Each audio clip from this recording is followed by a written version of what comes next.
Certes, Allah, lorsqu'il aime un de ses adorateurs, il appelle Jibril alayhi salam et lui dit « Oh Jibril, j'aime un tel, alors aime-le. » Et Jibril alayhi salam, immédiatement, par obéissance pour Allah azza wa jal, un amour qui est basé sur une obéissance, pas sur des sentiments, pas sur un vécu. Un amour uniquement pour Allah, puisqu'Allah lui a ordonné cela. Il l'aime. Il ne se contente pas de cela. Il appelle tous les gens, tous les habitants des cieux, qui sont les anges, et leur dit, certes, Allah azza wa jal aime un tel, alors aimez-le. Regardez, il n'a pas dit j'aime un tel. Hein. Il revient toujours à Allah subhanahu wa ta'ala. Allah aime un tel, alors aimez-le. Et tous les habitants des cieux l'aiment. Ibn Omar, radiyallahu anhuma, nous rapporte qu'un homme est venu voir le prophète, sallallahu alayhi wa sallam, en l'interpellant, en disant, Ya Rasulallah, ô toi le prophète d'Allah azza wa jal, ô toi qui connais des réponses que le simple commun des mortels ne peut pas connaître, ô toi qui possèdes des clés de spiritualité que le simple commun des mortels ne peut pas posséder. Donne-moi une réponse à une question existentielle dans ma vie. Voilà le contexte. Quelles sont les personnes les plus aimées d'Allah? Et quelles sont les actions les plus aimées d'Allah? Regardez le type de question qu'il se pose. Le prophète sallallahu alayhi wa sallam a de lui répondre dans le sens: les gens les plus aimés d'Allah sont les plus utiles aux autres. Et l'action la plus aimée d'Allah est le fait de faire rentrer de la joie dans le cœur du musulman. Allahu Akbar. Regardez la pertinence des questions qu'il posait. Et vous savez, le type de question et ce que l'on pose comme question amène forcément un type de réponse. Si le type de question est un type de question qui nous enferme toujours dans la technicité de l'islam, eh bien les réponses que les savants nous donneront seront toujours dans la catégorie de la technicité de l'islam, qui est extrêmement importante et qui est une base, qui est un contexte dans lequel nous allons pouvoir exprimer notre spiritualité, notre relation à Allah Azza wa Jal. Mais là, le type de question qui est posée, c'est une question qui va servir à tout le monde jusqu'au jour du jugement. Première question que je pose, mes frères. Est-ce que le type de questions qu'on pose aux imams et aux savants sont des questions qui vont servir à tout le monde jusqu'au jour du jugement si les gens en avaient connaissance? Ou allons-nous rester dans la, non pas la bassesse, mais en tout cas dans la dimension simplement de nos existences au jour le jour à pratiquer l'islam et non pas à vivre l'islam? Qu'Allah nous préserve de cela, ya Rabbal Alamin. Qu'Allah nous préserve d'être des pratiquants de l'islam. Qu'Allah fasse que nous vivions comme des musulmans, ya Rabbal Alamin. Et non pas simplement que l'on pratique l'islam comme un amas de codes que l'on applique, un amas de paroles qui ressemble parfois dans la bouche de certains à des formules magiques, alors que ce sont des invocations, comme un amas de déplacements à des moments spécifiques, de mouvements spécifiques à une heure spécifique, alors qu'à l'intérieur, c'est mort. Telle une forêt qui a été dévastée par un incendie des péchés, qu'Allah nous préserve, ya Rabbal Alamin. Autre élément qui est marquant dans ce hadith, c'est dans la question et dans la réponse ce qui est utilisé. Le prophète sallallahu alayhi wa sallam utilise ce qu'on appelle en arabe ism tafdil et que l'on traduit en français par un superlatif, le plus. Le sahabi ne demande pas simplement, radiyallahu anhu, quelles sont les personnes aimées d'Allah. Non, parce qu'il a de l'ambition. Et ça c'est une problématique. Quand on n'a pas d'ambition dans son dîn. Wallah mes frères, si on pose la question aux gens, combien tu aimerais gagner par mois? Il va dire 7 000, 8 000 euros. Qu'est-ce que tu aimerais posséder comme voiture ou comme maison? Il va te dire une Lamborghini et une maison Hala dans plusieurs pays différents, y compris la France. Il a des ambitions. Tu parles avec nos jeunes qui font des études, ils ont des ambitions. Tu trouves des gens qui sont médecins, ils ont des ambitions. D'autres qui sont des entrepreneurs, mashallah, qui ont été responsables, même s'ils n'ont pas beaucoup de diplômes, ils ont des ambitions. C'est bien, mais ça c'est dans le dunya. Mais on n'a pas d'ambition, mes frères. خلاص احنا نصلي صح صلي الجمعة صلي الصلوات الخمس ما شاء الله سيخلص. Eux ils n'étaient pas dans cette optique, ils étaient dans une optique d'ambition. Ils veulent الفردوس الأعلى. اللهم اجعلنا منهم يا رب العالمين. Qu'Allah fasse de nous des hommes et des femmes qui désirent الفردوس الأعلى, le plus haut degré du paradis. فيأتون بأسباب دخول الجنة et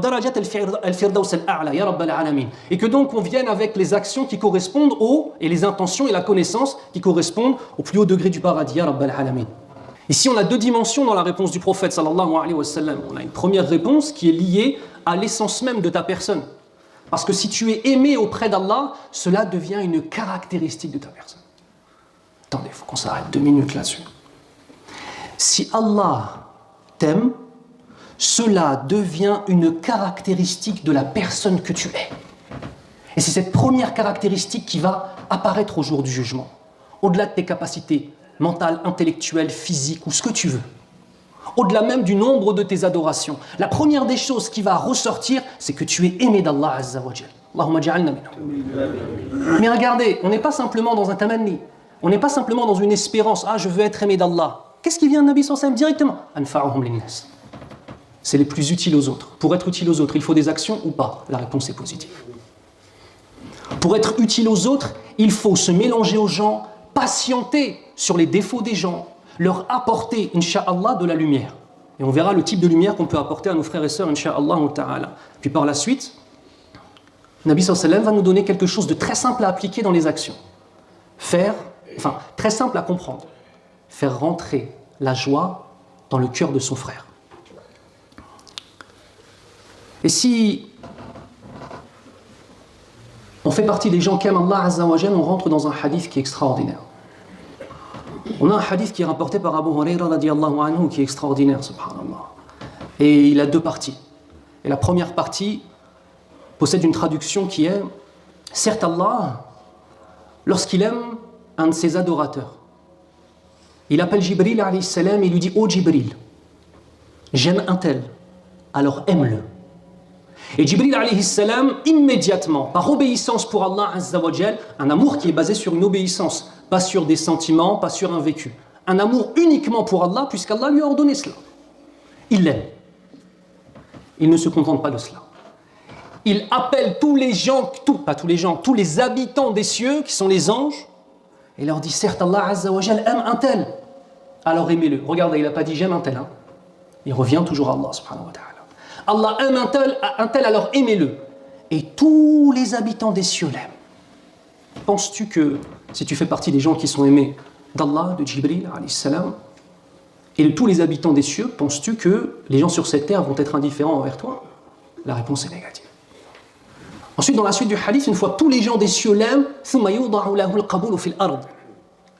l'acceptation lui est octroyée sur cette terre. À partir du moment où Allah t'aime, donc Jibril alayhi salam t'aime, donc tous les habitants des cieux t'aiment, donc Allah Azza wa Jal va ramener al-qaboul, l'acceptation sur cette terre. Il y a des gens, Akhil Karim, que tu as rencontrés dans ta vie, tu les connais pas. Tu les as vus. Des fois, juste tu les as croisés. Tu es parti au dars d'un cheikh, tu l'as vu. Ahbabtahu fillah. Il t'a pas parlé, tu connais pas le son de sa voix, tu connais pas son prénom, peut-être que tu le verras plus jamais dans ta vie. À peine tu l'as vu, il est rentré dans ton cœur. Ça fait partie des signes. Alors, je ne vous dis pas que c'est une science certaine, bien sûr. Il n'y a qu'Allah qui sait. Mais ça fait partie des signes que cette personne-là a reçu al-qaboul fil ard. Et à l'inverse, il y a des gens, tu les vois, tu ne connais rien d'eux. Et tu es mal à l'aise avec eux. Et ça, c'est la suite du hadith. Dans la suite du hadith, le Nabi sallallahu alayhi wa sallam nous informe que si Allah Azza wa Jal déteste quelqu'un, et s'il vous plaît mes frères, que chacun d'entre nous ressente de la peur en entendant ce hadith. Parce que si je ne ressens pas de la peur en entendant ce hadith, et si tu n'en ressens pas, c'est que tu es déjà tombé dans une des branches de l'hypocrisie, qu'Allah nous préserve.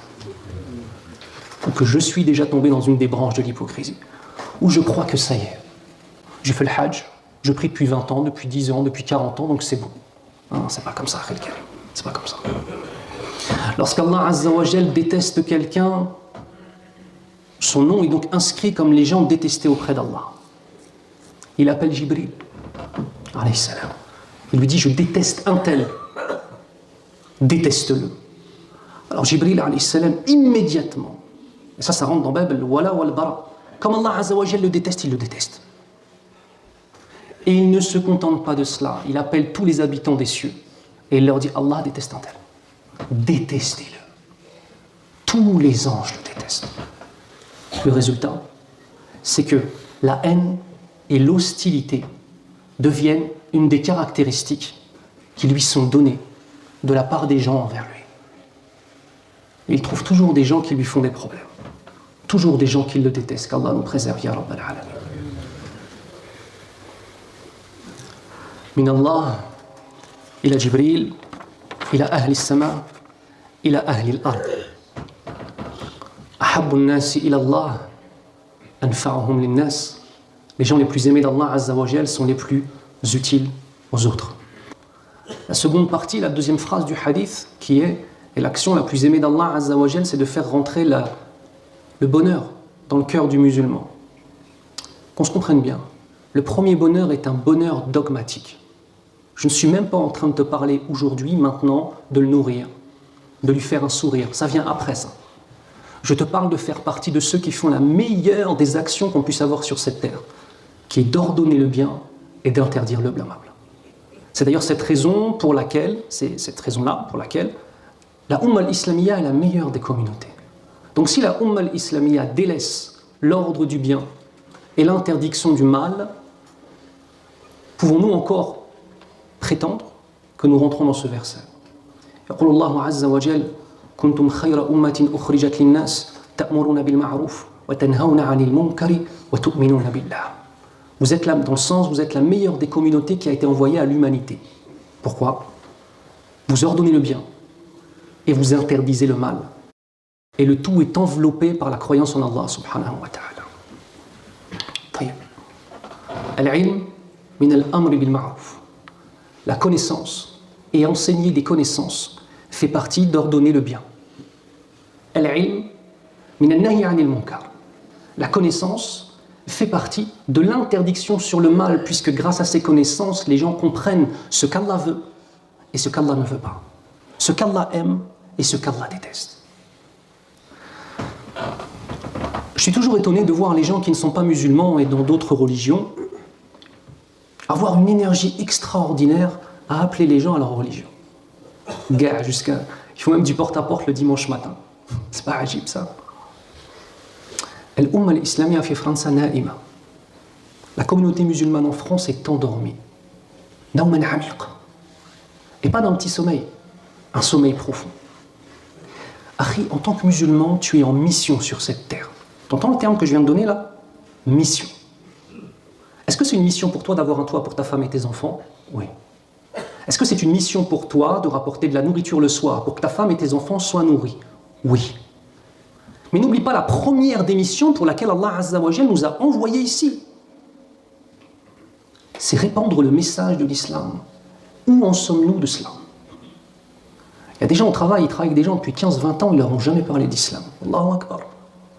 Il y a des gens, c'est tes amis, c'est un Rachid, un Mohammed, musulman de naissance, il ne fait pas ça là depuis 20 ans, mais tu lui en parles pas, tu as la hashuma. Mais tu as hashuma de quoi? De parler de ce qu'Allah aime. Tu as la hashuma de quoi? De dénoncer ce qu'Allah Azza wa Jal déteste. Billati hiya ahsan. Il faut avoir de la hikmah, de la sagesse. Mais sache une chose, parmi les grands alibis que le diable met dans le cœur des musulmans pour l'inaction, c'est le fait de se dire, c'est plus sage de se taire. Tout n'est pas akhil karim. Parle doucement. Attention, et pas toujours doucement. Il y a des gens, ils ne comprennent pas autre chose qu'une parole directe et sèche. Mais est-ce qu'on arrête de dénoncer le munkar, le mal? Est-ce qu'on arrête d'ordonner le bien? Non, on s'adapte. Mais attention, parmi les grands alibis du diable à l'inaction, c'est le fait de se dire « Non, c'est pas le moment ». Akhil Karim, ça fait 15 ans que tu le connais, ce sera quand le moment? Vous êtes la meilleure des communautés qui a été envoyée à l'humanité. Pourquoi? Caractéristique. Vous ordonnez le bien et vous interdisez le mal. Le ma'rouf, le bien, c'est ce qu'a ordonné Allah et qu'il aime.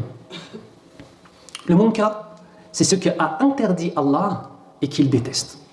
On va finir avec des caractéristiques du prophète sallallahu alayhi wa sallam.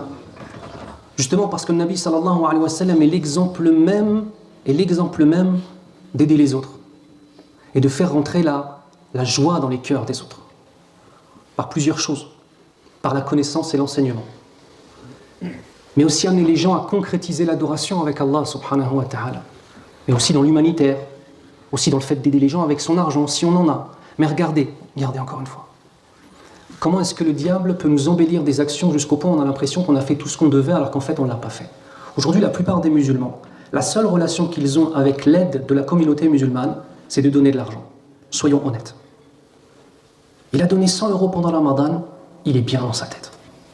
Khil Karim, cet argent, il appartient à Allah Azza wa Jal. Tu crois que c'est extraordinaire de donner 100 €? Si tu les as, attention. Celui qui n'a pas 100 €, c'est autre chose, qu'on se comprenne bien. Mais ce que je suis en train de vous dire, c'est qu'en fait, on prend le bien, c'est des centaines d'actions différentes. Des centaines. Parmi les bonnes actions, il y a le fait de donner de l'argent. Mais aujourd'hui, c'est beaucoup. Vous savez, vous êtes des Occidentaux, les frères. Profondément, la communauté musulmane, tu peux être né au bled, tu peux être resté 40 ans au bled. À partir du moment où tu as le sentiment ou l'illusion que d'aider la communauté musulmane, c'est juste de donner un petit peu d'argent par-ci, par-là, on est rentré dans un schéma purement occidental. Le schéma africain, le schéma moyen-oriental, et de façon plus globale, le schéma musulman, c'est l'implication avec les gens avant toute chose. Le présentiel, être là avec les gens, aider de ses mains. Mais on donne des alibis. J'ai donné 100 €, c'est bon, j'ai fait ce que je devais faire, je rentre dans le hadith, Inch'Allah. Non, tu as fait 1/100 du hadith. Qu'Allah nous permette de concrétiser l'aide à nos frères et nos sœurs de la bonne des façons, de la meilleure des façons, Ya Rabbal Alamin. Et le prophète sallallahu alayhi wa sallam, pour finir, pour voir un petit peu quel était le modèle et comment est-ce qu'il agissait avec les gens autour de lui, le prophète sallallahu alayhi wa sallam, lamma su'ilat Aisha radiyallahu anha anhu, lorsque Aisha radiyallahu anha a été questionnée sur le prophète sallallahu alayhi wa sallam, qu'est-ce qu'elle a dit? Kana khuluquhu al-Qur'an. Son comportement, c'était le Coran. Mais encore une fois, désolé de ne pas vous laisser tranquille. On va enlever les pollutions. Quand les gens entendent Kana khuluquhu al-Qur'an, ils pensent tout de suite au fait que Nabi sallallahu alayhi wa sallam était doux. Ok? Est-ce qu'Allah Azza wa Jal dans le Coran n'est que douceur? Allah dans le Coran n'est que tawhid, l'unicité absolue. Et il a des versets dans lesquels il est doux avec nous. Et il a des versets dans lesquels il nous menace de l'enfer. Et il y a des versets dans lesquels il nous menace en tant que tel. Il y a des versets dans lesquels il nous sermonne. Il y a des versets dans lesquels il mentionne l'histoire des prophètes qui nous ont précédés afin d'eux. Il y a des versets dans lesquels il nous menace de l'égarement. C'est ça, khuluquhu al-Qur'an. J'en ai assez de voir des hadiths comme ça qui sont magnifiques et qui parlent de tout ce qu'était le Coran et de résumer le prophète sallallahu alayhi wa sallam, il était gentil. Il n'était pas que gentil, le Nabi sallallahu alayhi wa sallam. Il était gentil, d'une gentillesse extraordinaire, d'une sagesse extraordinaire, mais il s'adaptait aux gens qu'il avait en face de lui et aux situations. Aisha radiyallahu anha nous dit, lorsqu'elle nous parle du prophète sallallahu alayhi wa sallam, فقالت كان ألين الناس, c'était l'homme le plus doux, وأكرم الناس, et c'était l'homme le plus généreux, وكان رجلا من رجالكم, et pourtant c'était un homme comme vous, vous êtes des hommes, إلا أنه كان ضحاك بساما, sauf que c'était quelqu'un de plaisant et qui était toujours souriant, sallallahu alayhi wa sallam. Sauf quand il parlait de l'enfer, bien évidemment. Qu'est-ce que ça nous enseigne, cela? Allah, mes frères, vous savez, il y a une chose qui m'a toujours marqué. Avant que je me convertisse à l'islam en 2001, je voyais les musulmans sortir des mosquées. Je me disais, mais franchement, je vous dis ce que je disais. Mais qu'est-ce qu'ils ont, ces gens-là? Pourquoi ils font tous la tête comme ça? Et vous savez ce qui était dans mon cœur? Écoutez bien, l'islam ne peut pas être vrai en voyant les visages de ceux qui fréquentaient la mosquée. Vous vous rendez compte l'impact? Je vous parle d'un impact da'awi. Un impact da'awi. Lorsque je voyais les musulmans sortir des mosquées, être presque quasiment prêts à se battre, l'autre il s'est garé n'importe comment, il a embêté tous les voisins. Puis j'ai connu des frères, alhamdoulilah, qui étaient bassama, souriants. Kama qala an-nabi sallallahu alayhi wa sallam, tabassumuka fi wajhi akhika laka sadaqa. Ton sourire que tu offres à ton frère, c'est une aumône que tu fais. Vous voulez un conseil? Le minimum de la da'wa, soyez souriants. Vous avez été choisis par Allah Azza wa Jal parmi 7 milliards de personnes pour être des musulmans. Allahu Akbar. Akhtarak Allah subhanahu wa ta'ala ka muslim, ka abd, ka musalli, ka talib al-ilm rubbama. Allah Azza wa Jal parmi les 7 milliards de personnes, il t'a choisi toi pour être un homme qui se prosterne pour lui.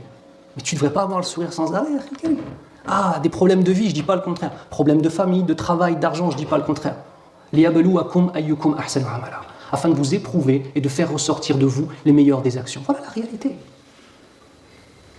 J'aimerais venir à la sortie des mosquées et voir des frères souriants, qui se laissent passer les uns les autres au lieu de comme des sauvages en train de se pousser les uns les autres pour sortir le plus vite, pour aller boire un coca ou je ne sais pas c'est quoi l'occupation de la journée. Voir des gens souriants qui se laissent. Tiens tes chaussures, Al-Hajj, tu prends le Hajj, tu donnes ses chaussures. Tiens Al-Hajj, barakallahu fi, tu lui embrasses sa tête. Tu sors et t'es souriant. Aqalchi. Première des choses que tu vois chez quelqu'un, c'est son visage. C'est pas sa parole, c'est pas sa sagesse, c'est son visage. Soyons souriants et vous verrez, alhamdoulilah, Allah a mis dans le sourire un médicament. Ce médicament, il fait qu'on se sent mieux et que les gens nous aiment beaucoup plus, incha'Allah ta'ala.